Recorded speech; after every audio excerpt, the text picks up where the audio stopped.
Convocation అయిపోయినాక మళ్ళీ ఇప్పుడు చికాగోకి వెళ్ళిపోతున్నాము. చికాగోలో అన్షన్న కాన్వకేషన్ ఉంది. సో ఇల్నాయిస్ టెక్నాలజీ ఆఫ్ యూనివర్సిటీలో. సో అక్కడి నుంచి మేము సెయింట్ లూయిస్ వెళ్తాము. సెయింట్ లూయిస్లో మా వర్ణన్న వాళ్ళ ఇల్లు ఉంది. అక్కడ వర్ణన్న, చిన్ని బాబీ, ఆర్యాహి, అనికేత్, అమ్మక్క, పెద్దనాన్న అందరూ ఉంటారు. I'm so excited. సో మీకు ఇదంతా ట్రావెల్ చేసాం మేము.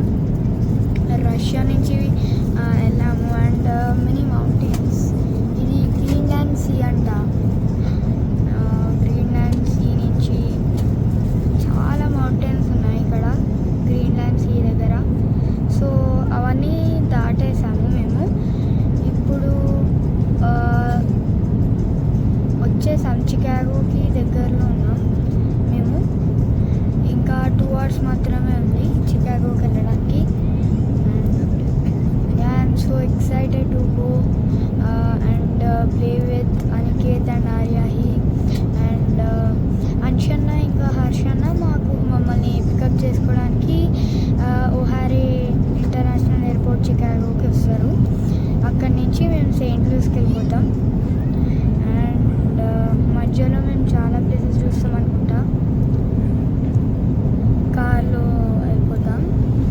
అండ్ సో ఇదిగోండి మీరు చూడొచ్చు, ఓహారే ఇంటర్నేషనల్ ఎయిర్పోర్ట్ నుంచి చాలా ప్లేసెస్ ఉన్నాయి. బ్లూమింగ్టన్, స్ప్రింగ్ఫీల్డ్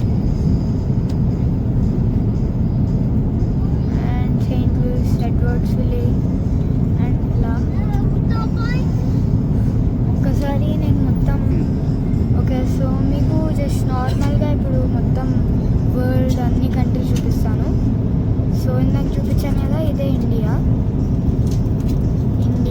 అండ్ అసలు ఇది మొత్తం రష్యా అండ్ ఇది చైనా. ఇక్కడ ఇదంతా చైనానే ఇక్కడంతా.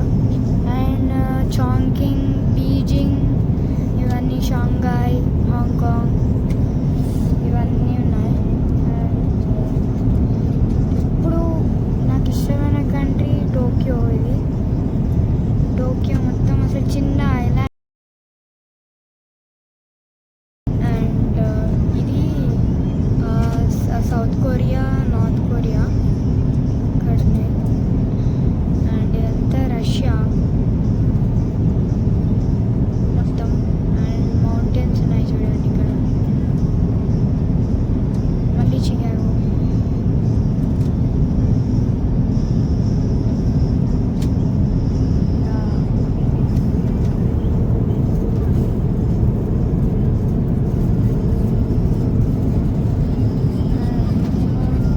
ఇప్పుడు యాక్చువల్గా ఇది 14 hours జర్నీ అబుదాబి నుంచి చికాగో. ఆల్రెడీ మేము